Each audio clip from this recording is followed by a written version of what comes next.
사람들은 뉴스를 봅니다. 우리는 돈이 어디로 가는지 봅니다. 돈의 방향을 기록하는 돈결, 노트. 지금 한국 경제에서 이상한 장면이 나오고 있습니다.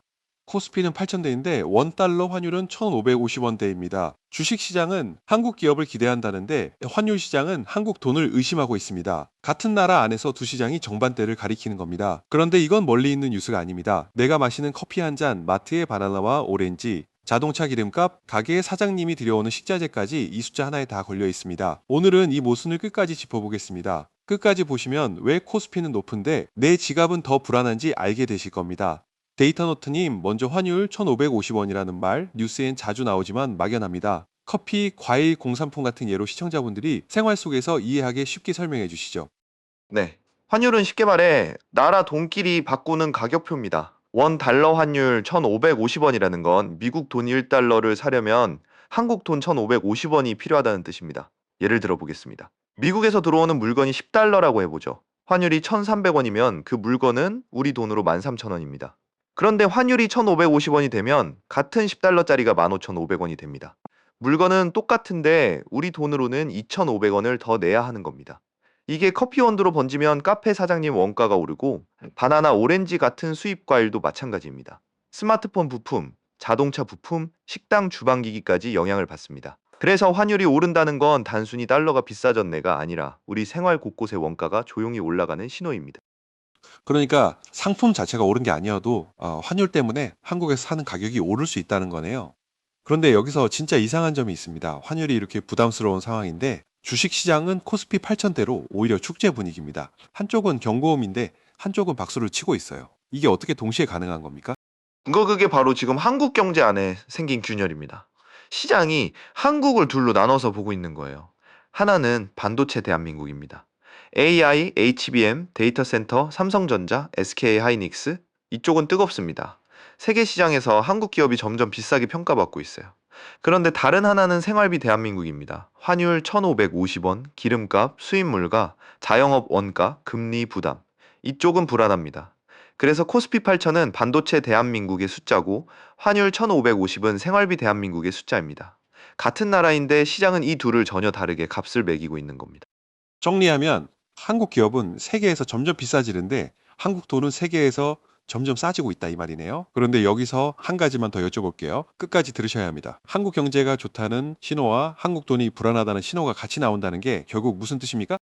핵심을 찌르셨습니다. 돈은 냉정합니다. 돈은 좋은 기업을 살 수는 있어요. 하지만 그 나라 돈을 오래 믿을지는 또 다른 문제입니다. 그래서 오늘의 진짜 질문은 두 개입니다. 첫째, 한국은 돈을 벌 수 있는 나라인가? 여기에는 시장이 그렇다고 답하는 것 같습니다. 코스피가 그 대답이죠. 둘째, 그 돈이 한국에 머물고 싶은가? 여기서는 시장이 아직 망설이고 있습니다. 환율이 그 망설임이고요. 기업의 실력과 통화의 신뢰는 다른 차원입니다. 지금 한국은 실력 점수는 높은데 신뢰 점수가 흔들리는 묘한 상태에 있는 겁니다.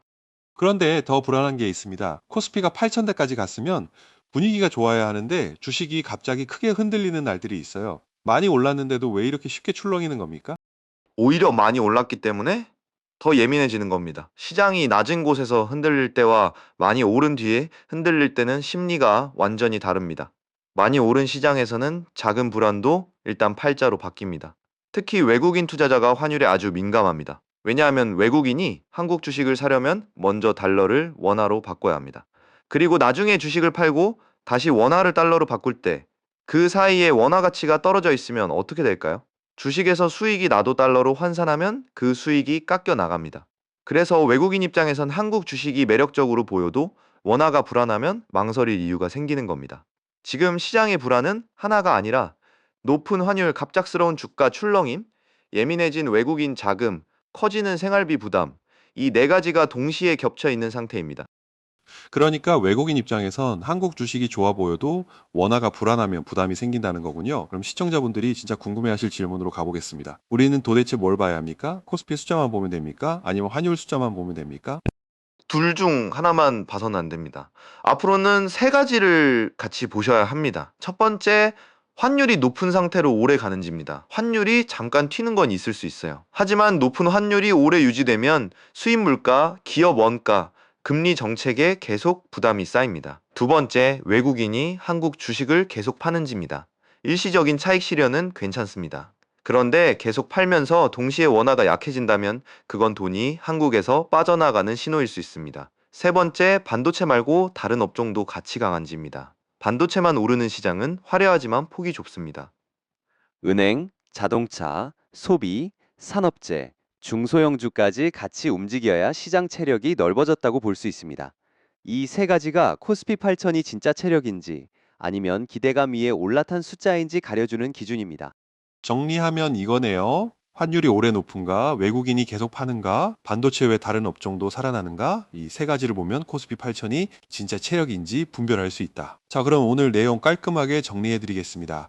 환율 1,550원은 1달러를 사기 위해 우리 돈 1,550원이 필요하다는 뜻이고, 이게 오르면 커피 원두, 수입 과일, 기름값, 부품, 자영업 원가와 생활비까지 영향을 받습니다. 그런데 지금은 코스피 8,000대와 환율 1,550원대가 동시에 나오면서 주식은 좋아 보이는데 원하는 불안한 모순이 벌어지고 있습니다. 데이터노트님, 그래서 오늘의 결론을 한 줄로 정리해 주시죠.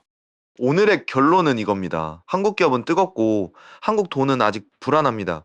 코스피 8천은 반도체 대한민국의 가능성을 보여주고 환율 1550은 생활비 대한민국의 부담을 보여줍니다. 그리고 주식이 갑자기 출렁이는 건 이 두세 개가 부딪히고 있다는 신호일 수 있습니다.